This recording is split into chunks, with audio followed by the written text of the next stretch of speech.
Hello students, welcome back to my YouTube channel DS Group of Education. তোমরা সবাই কেমন আছো? আশা করছি তোমরা সবাই খুব ভালো আছো এবং তোমাদের পড়াশোনা খুব ভালো চলছে। অলরেডি আমি তোমাদের যে সেমেস্টার 2 ক্লাস 11 নিউট্রিশন সাবজেক্টের সিলেবাস ডিসকাশন কিন্তু করে দিয়েছি এবং তোমাদের ভিটামিন চ্যাপ্টারের একটা প্রিলিমিনারি আইডিয়া আমি কিন্তু দিয়েছিলাম। আশা করি তোমরা সবাই ভিডিওটা দেখেছো, যদি না দেখে থাকো অবশ্যই কিন্তু দেখে নেবে। আমরা অলরেডি কিন্তু জেনে গেছি যে ভিটামিন যে হয় সেই ভিটামিনকে দুভাগে ভাগ করা হয়, ঠিক আছে? ভিটামিন যে হয় আমরা যদি দেখি তাকে দুভাগে ভাগ করা হয়। এক, যারা ফ্যাটে, মানে আমরা যদি বলি তেলে দ্রবণীয় ভিটামিন। আর একটা কি, আর একটা হচ্ছে জলে বা ওয়াটার সলিউবল ভিটামিন। এই যে ফ্যাটে দ্রবণীয় ভিটামিন, এরা কি কি হয়? এ, ডি, ই, কে। আর এই যে জলে দ্রবণীয় ভিটামিন, এরা কি হয়? B complex. কেন আমরা বি কমপ্লেক্স বলছি? কারণ আমরা যদি দেখি প্রচুর বি ভিটামিনস রয়েছে, তাই সবার নাম আমরা লিখব না, আমরা একসাথে বলবো বি কমপ্লেক্স। এবং তার সাথে সাথে সি। সি কেন? কারণ সি যেহেতু নট লাইক বি, তাই আমরা বলছি ভিটামিন সি। এই যে পুরো গ্রুপটা এরা জলে দ্রবণীয়, আর এই যে পুরো গ্রুপটা এরা কি? এরা হচ্ছে তেলে দ্রবণীয়। তার মানে এদের কার্যকারিতার জন্য ফ্যাটের প্রয়োজন হয় এবং এই বি কমপ্লেক্স এবং সি ভিটামিনের জন্য জলের প্রয়োজনীয় হয়। তাই ফ্যাট এবং ওয়াটার দুটোই কিন্তু ইম্পর্টেন্ট। আজকে আমরা মূলত আলোচনা করব ফ্যাটে দ্রবণীয় ভিটামিন। আমরা অলরেডি জেনে গেছি যে ফ্যাটে দ্রবণীয় ভিটামিন কোনগুলো: ভিটামিন এ, ভিটামিন ডি, ই এবং কে। প্রথম ভিটামিন কি রয়েছে? দেখো, দেখতে পাচ্ছি স্ক্রিনে খুব সুন্দর শাক সবজি ডিম মাছ মাংস দিয়ে রয়েছে, তার মাঝখানে লেখা ভিটামিন এ। তার মানে এই যে ভিটামিন এ, এই ভিটামিন এর রাসায়নিক নাম কি? আগের দিন কিন্তু আমরা আলোচনা করেছিলাম রাসায়নিক নাম, তোমরা নিশ্চয়ই দেখেছো। এবং এই ভিটামিন এর রাসায়নিক নাম কি? রেটিনল। তাহলে ভিটামিন এর রাসায়নিক নাম হচ্ছে রেটিনল। রাসায়নিক গঠন খুব কঠিন একটা বিষয়, নতুন নতুন আমরা জানি। এখানে আমরা কিছুটা কেমিস্ট্রি পোর্শন দেখতে পাচ্ছি। এবং একটা জিনিস তোমরা জেনে রাখবে, এই যে নিউট্রিশন সাবজেক্টটা, এই নিউট্রিশন সাবজেক্টটা কিন্তু কেমিস্ট্রি ছাড়া হয় না, ঠিক আছে? সেটা তোমরা পরবর্তী সময় আরো ভালোভাবে জানতে পারবে। তাই এখানে আমরা কি দেখছি? এখানে আমরা দেখছি যে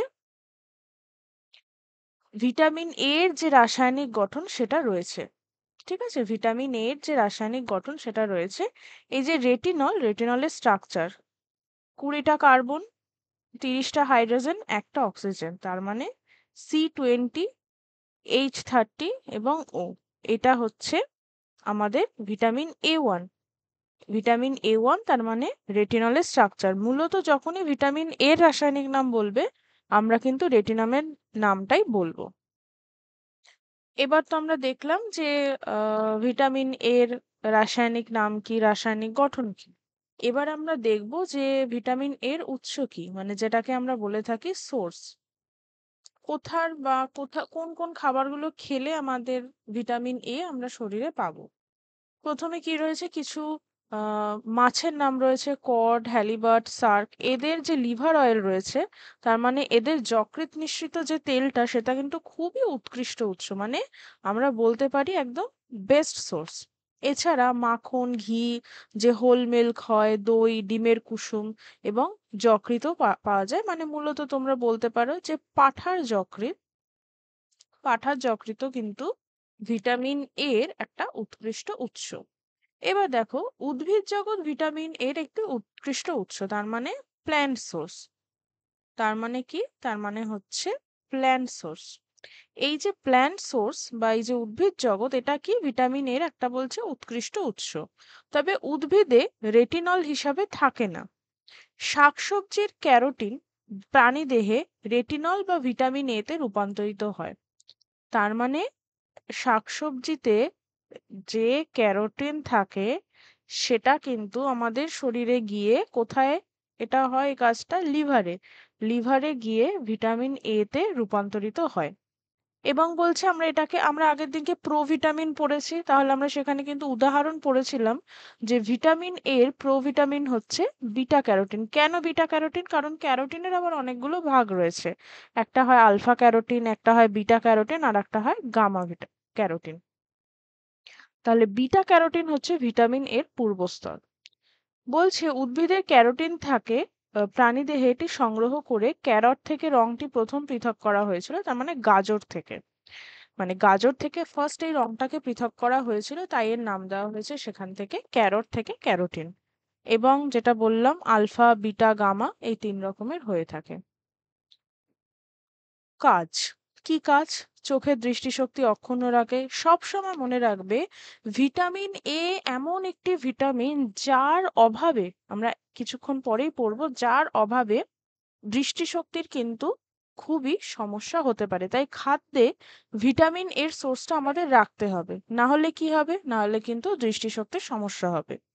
আর কি বলছে, চোখের উপর ভিটামিনের সবচেয়ে গুরুত্বপূর্ণ আমরা প্রভাব দেখতে পাই এখানে রাতকানা রোগ হয় যদি ভিটামিন এর অভাব হয়।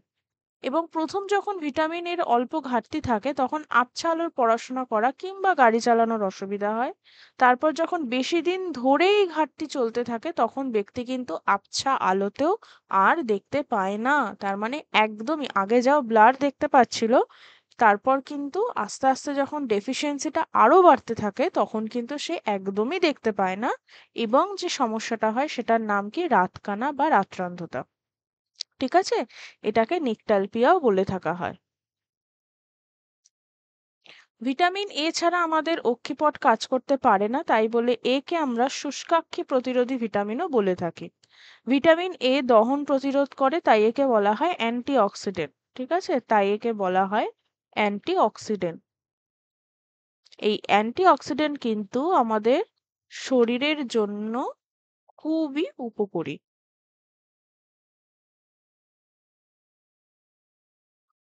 অভাবের ফল, এবার ভিটামিনের অভাব হলে কি হয়?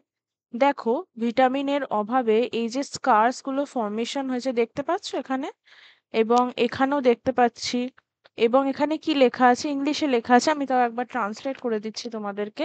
বলছে বিটট স্পট, যেটাকে X1B বলা হয়, আর foamy white areas on the white of the eyes.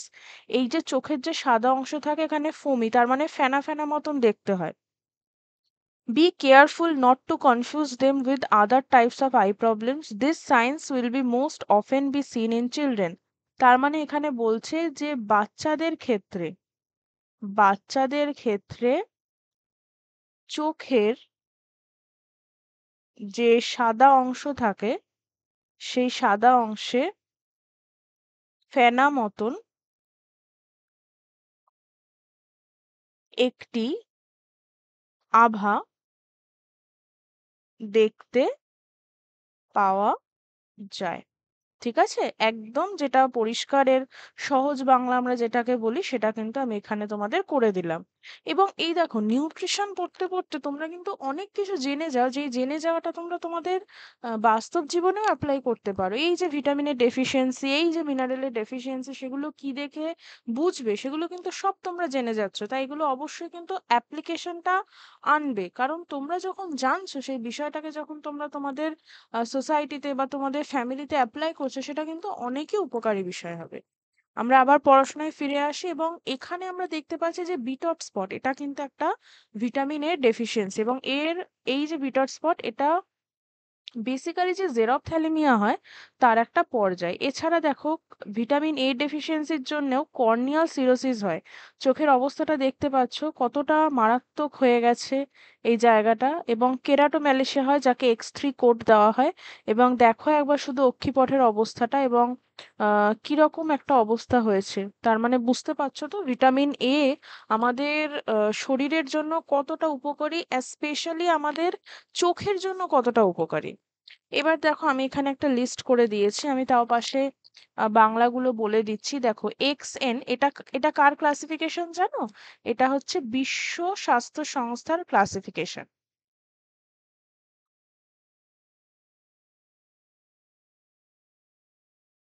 এই যে হু রয়েছে তাকে আমরা জানি বিশ্ব স্বাস্থ্য সংস্থার ক্লাসিফিকেশন অফ জেরপ্থ্যালেমিয়া, যা হচ্ছে ভিটামিন এ ডেফিসিয়েন্সি। এই যে এক্স এন কোড দিয়েছে, তার মানে নাইট ব্লাইন্ডনেস, যেটাকে রাতকানাও বলা হয়। এই যে বলছিলাম নিকটালপিয়া বলা হয়। X1A এটা হচ্ছে কনজাংটিভাল সিরোসিস। পরেরটা কি? পরেরটা হচ্ছে বিটট স্পট। তারপরেরটা কি? তারপরেরটা হচ্ছে কর্নিয়াল সিরোসিস।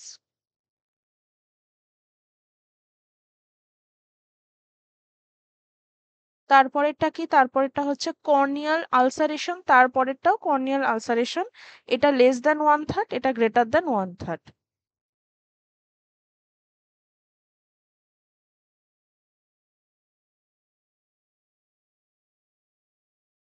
তারপরে কি? তারপরে হচ্ছে কর্নিয়াল স্কার। আর তারপরে কি? তারপর হচ্ছে জেরপ্থ্যালেমিক ফান্ডি।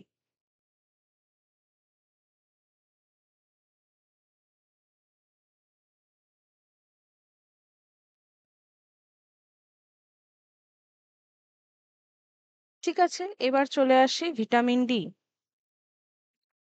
ভিটামিন ডি তোমরা দেখতে পাচ্ছ, ভিটামিন ডির মূলত অনেকগুলো ভাগ হয়, D1, D2, D3। আচ্ছা, আমরা আরেকটু ডিটেল স্টাডি করার আগে বলে দিই যে তোমরা কিন্তু আমার টেলিগ্রাম চ্যানেলে চাইলে জয়েন হতে পারো। ওখানে কিন্তু ক্লাসের লিঙ্কগুলো আমি প্রোভাইড করি এবং কোনো ইনফরমেশন রিলেটেড টু ক্লাস 11-12 কিন্তু ওখানে শেয়ার করা হয়, তাই ডেসক্রিপশনে লিঙ্ক দেওয়া রয়েছে, তোমরা চাইলে জয়েন হতে পারো। ভিটামিন ডি টুর একটা রাসায়নিক নাম আছে, কি বলা হয়? আর্গো ক্যালসিফেরল, যার স্ট্রাকচারটা ঠিক এরকম দেখতে হয়। আর ভিটামিন ডি3 যেটা রয়েছে কোলে ক্যালসিফেরল, যার স্ট্রাকচার কিন্তু এরকম দেখতে হয়। এই যে ভিটামিন ডি এর উৎস কি? মাছের যকৃতের যে তেল হয়, যেমন হ্যালিবার্ট, কড, শার্ক মাছের যে যকৃতের তেল, এবং স্পেশালি যে টাটকা সবুজ ঘাস খায় যে সমস্ত প্রাণীরা, এবং পর্যাপ্ত সূর্যালোকে যারা বিচরণ করে, সেই সব প্রাণীর দুধ এবং দুগ্ধজাত দ্রব্য থেকেও কিন্তু, যেমন মাখন রয়েছে, ঘি রয়েছে, প্রচুর পরিমাণে ভিটামিন ডি পাওয়া যায়। শোষণ, তার মানে যেটাকে আমরা বলি absorption.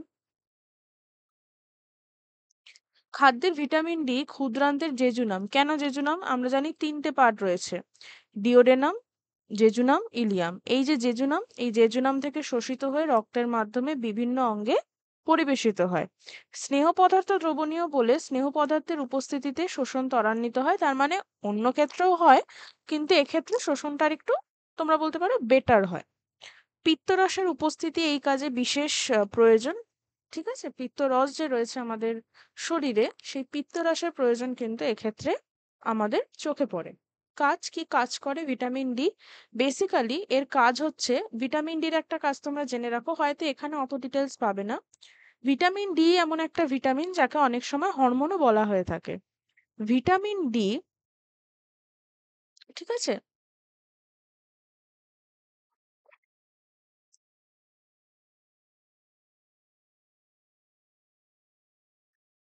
Vitamin D, parathyroid hormone আর ক্যালসিয়াম একসাথে মিলে কিন্তু হাড়ের গঠনে খুব গুরুত্বপূর্ণ ভূমিকা পালন করে। এবার কি দেখছি এখানে কাজ কি করে থাকে? বেসিক্যালি এটা ক্যালসিয়াম এবং ফসফরাসের সহযোগিতায় অস্থি গঠন করে, এবং ক্যালসিয়ামের সাহায্যে আমাদের যে দাঁত, সেই দাঁতের গঠন করে এবং সেই গঠনে সহায়তা করে। এর অভাবে কি কি হতে পারে? এর অভাবে অনেক ধরনের সমস্যা হয়, যেমন দেখো রিকেট হতে পারে, রিকেট রোজারি হতে পারে, হ্যারিসন সালকাস হতে পারে, এবং নিনক হতে পারে। আচ্ছা, রিকেট বেসিক্যালি কেমন? নর্মাল বোনস এরকম হয়, এবং তোমরা যদি দেখো রিকেটস এর ক্ষেত্রে ঠিক তার পাশের ছবিটা,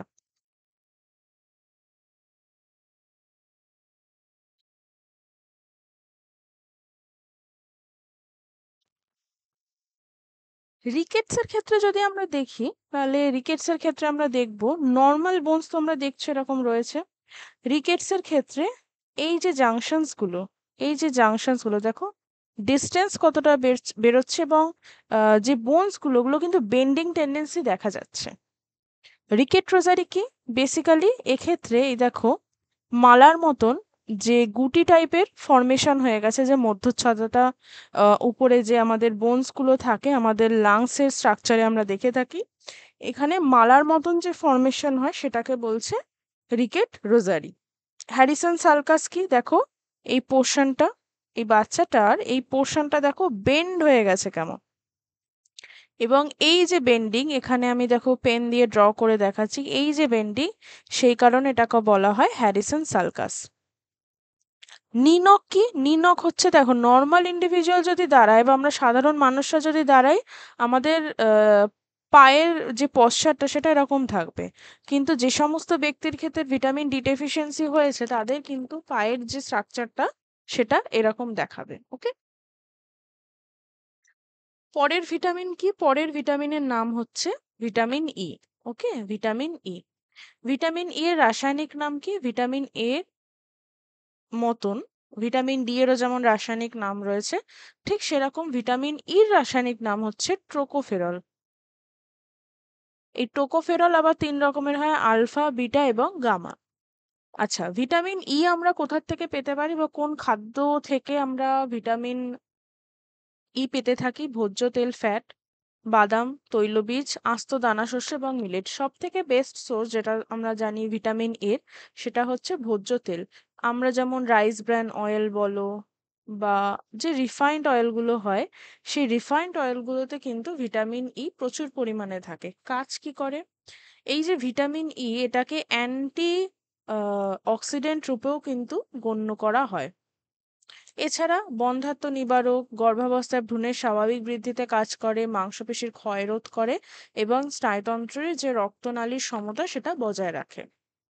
আচ্ছা, আমাদের আজকের শেষ যে ভিটামিন নিয়ে আমরা আলোচনা করব সেটা হচ্ছে আমাদের ভিটামিন কে। ঠিক আছে, ভিটামিন কে, যাকে রক্ততঞ্চনকারী ভিটামিনও বলা হয়।